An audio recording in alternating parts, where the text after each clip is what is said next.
All right. So now that I talked a little bit about the origins of the first Americans and how the indigenous peoples of North America got here, I now want to talk a little bit about some of the culture and some of the artifacts and some of the important things to know about these early indigenous peoples.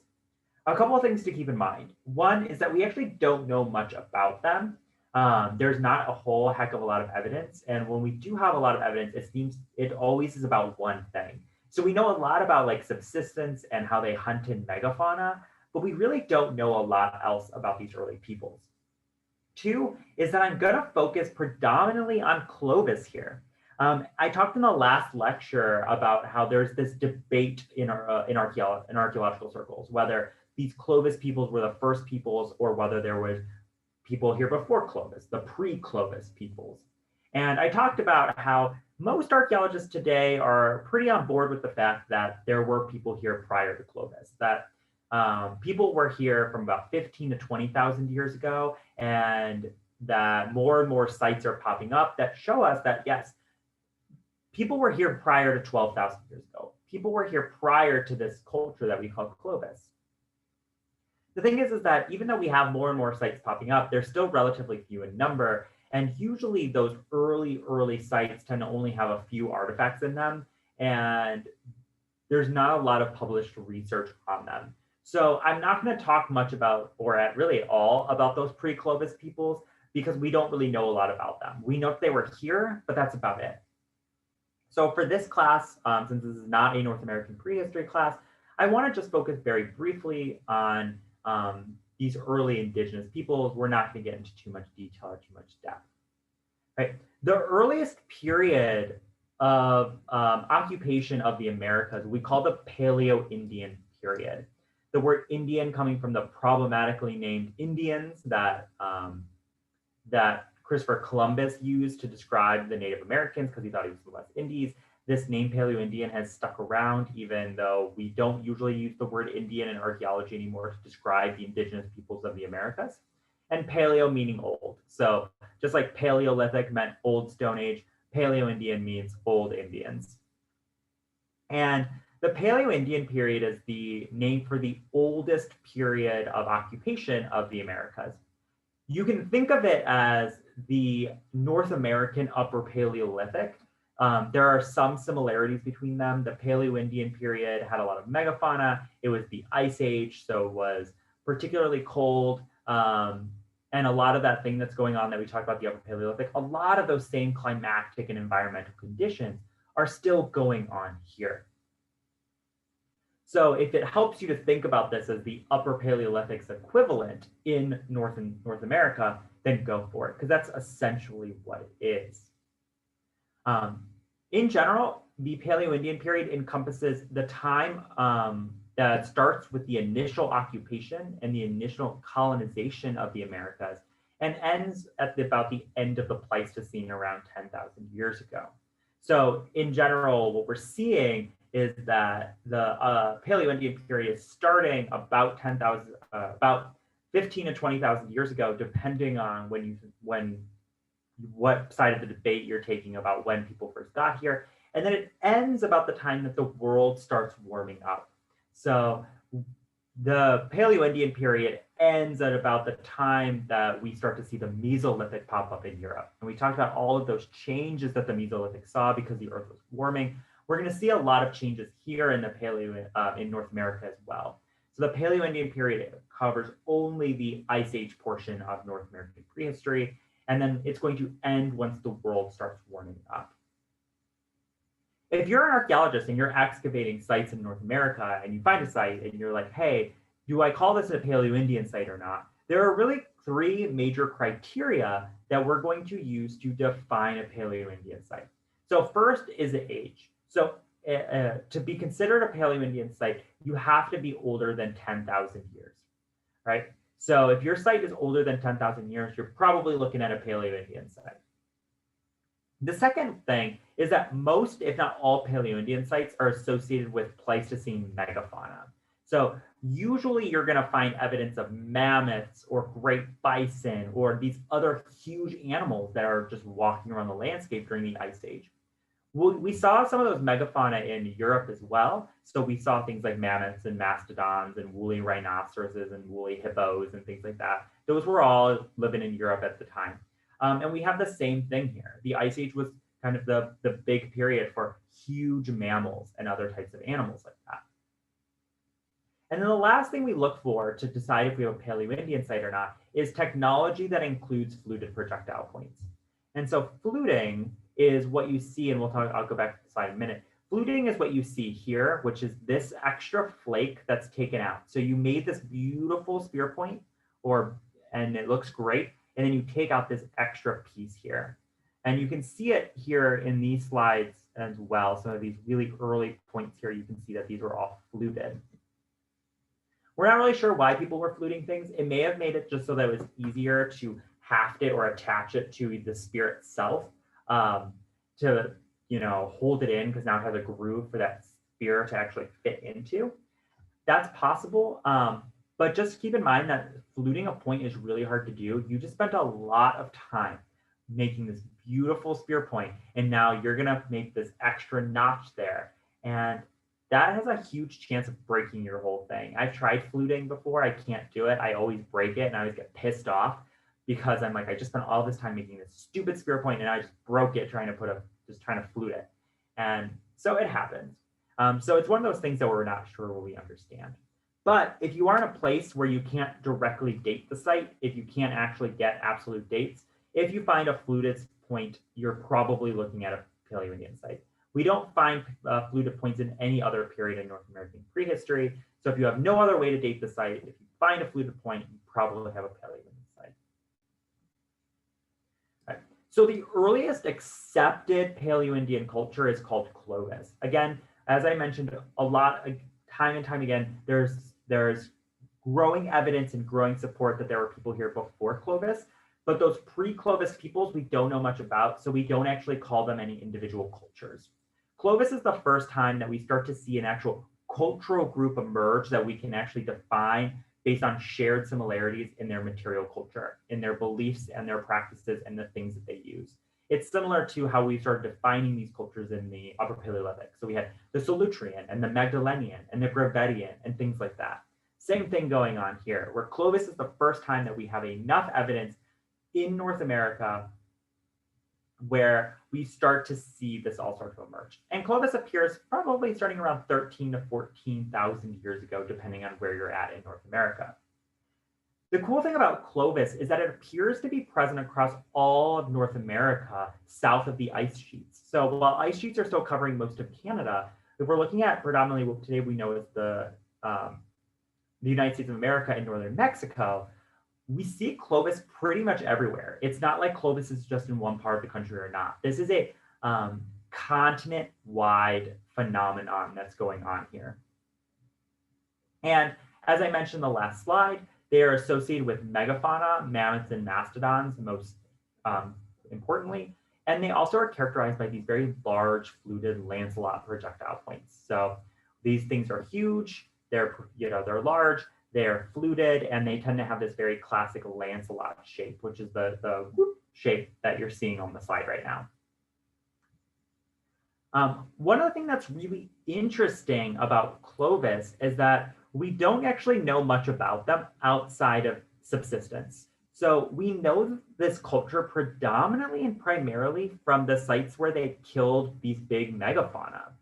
So we call any place where animals are being killed or butchered, we call them kill sites. And this is pretty much all the evidence that we have for Clovis. We don't really have many other sites that tell us a lot of other things about their culture. So we don't really know much about their settlement. We don't know much about how they about social organization or egalitarianism or things like that. We don't know much about things like gender or age or cosmology or worldview or religion or anything like that. We pretty much only know about their subsistence systems. And part of this has to do with the amount of evidence available to us. That is, most of the time when we find a Clovis site, it is a kill site. Part of that is just the theoretical orientation of the archaeologists who are actually studying these sites. So a lot of the times, when you're a Paleoindian archaeologist, if you're someone who specializes in this period, you're probably a processual archaeologist. So you're really into science and really thinking about things like subsistence and how much calories are people eating versus how much calories are they spitting out and all of these types of things. Most of the times, post-processualists aren't doing Paleoindian research, and that tends to just be based on the culture of the period, meaning that the practitioners of the people are already processualists. They're not really accepting of post-processualists, so post-processualists are going to go study elsewhere. So between those two things, we really only know that, yeah, Clovis peoples made these really cool spear points. They hunted a lot of these big megafauna, and that they seem to be highly mobile. So Clovis peoples really weren't settling down. They were moving constantly across the landscape in small hunting and gathering bands. So people around 20 to 25 to 30 maybe people living in a group with them. About 12 to 13,000 years ago, the Clovis people seem to have disappeared. And it seems weirdly enough that we find that the Clovis culture disappears suddenly and all at once. So between about 14 and 12,000 years ago, roughly, we see Clovis and we see Clovis sites everywhere. And then suddenly, bam, all of Clovis is gone. And we see that they're being replaced by later Paleoindian groups. And a lot of archaeologists have asked themselves, why? Why do we all of a sudden see that Clovis just disappear? It's gone. It's boom, like nothing else. Well, some archaeologists have proposed that Clovis as a people died out because of the extinction of the megafauna. And when I say that the Clovis people died out, I'm not saying that there was an extinction event in which people died. I'm saying that people had to change their cultural ways and they had to change the ways that they were living in order to adapt to their changing environmental and other conditions. So it's not that the Clovis people died out, it's that the Clovis culture died out because these people start doing things in a different way and they start adopting different cultural behaviors and cultural trends. The reason that people are adopting these new cultural trends is because of the extinction of the North American megafauna. And so there's a theory that Clovis peoples were just really into hunting.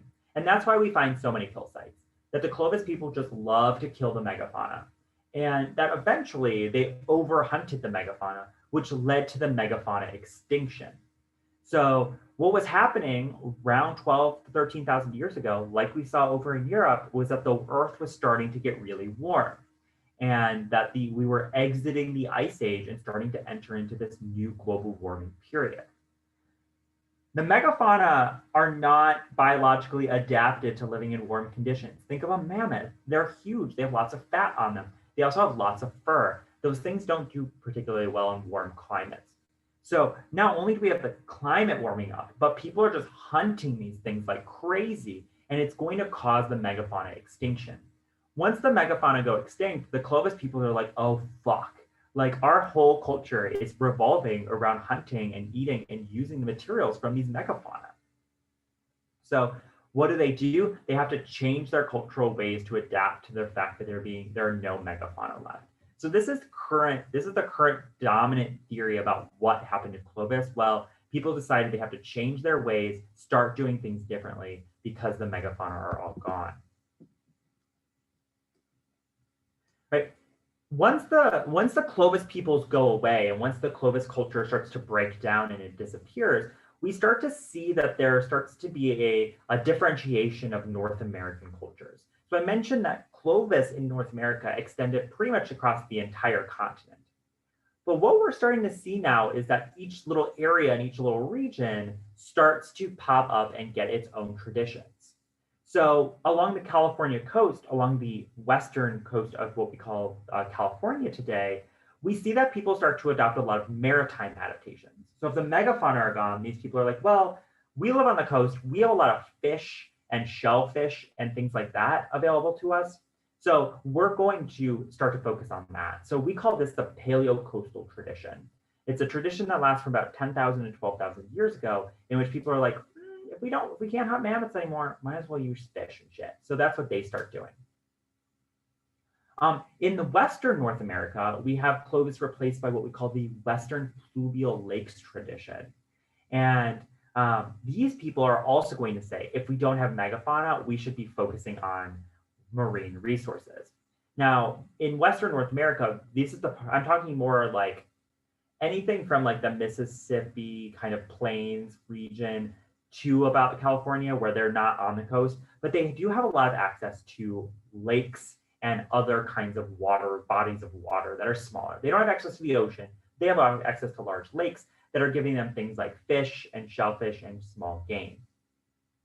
And the reason they were doing this is because at the end of the Paleoindian period here, about 9 to 11,000 years ago, Western North America was still pretty wet. There are a lot of lakes, there are a lot of mountain glaciers, etc. It's not until about 9,000 years ago that North America in the West starts to become a desert and dry out. And in the next lecture, we'll talk about some of those people and how they're going to adapt to that. But we've got another adaptation here. Megafauna are gone, people are going to start focusing on the lakes and on these bodies of water. In the plains, so what we now know to say is like the Dakotas, Kansas, Oklahoma, etc., we're going to get what's probably the most famous of the post-Clovis Paleoindian cultures, and that's called the Folsom Complex.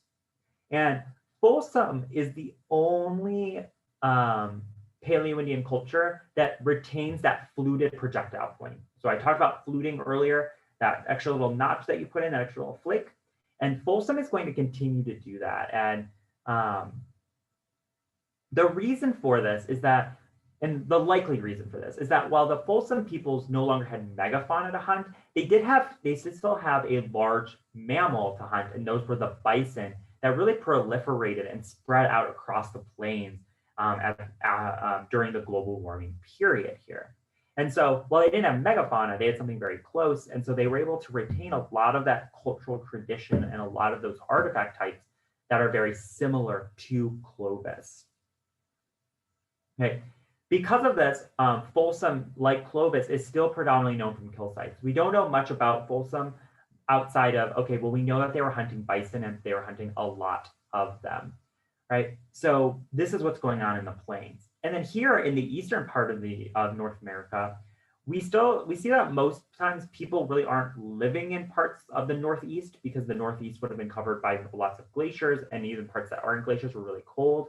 The few people that were living up here were probably focused on hunting caribou, and that became the big part of their subsistence pattern. While people in the Southeast subsisted on a much more generalized forest environment. So in the Southeast, it was warm, global warming is occurring. So at the end of the Paleoindian people in the Southeast are living high on life. They have lots of deer, they have lots of foresty resources, they've got lots of different things to subsist on, and they're just going to be loving life in the Southeast. It's kind of like people today, all the old people want to move to Florida because it's warm there. Same thing, people are moving into the Southeast and it's warm there as well. Right. So once the climate really starts warming up and this global warming really kicks into high gear about 7,000 to 9,000 years ago, we exit the Paleo-Indian period. And we're going to enter into what we call the Archaic period. So the megafauna are gone, the glaciers are pretty much gone. And so people are going to start adopting a much more generalized subsistence economy, very similarly to what we saw in the Mesolithic.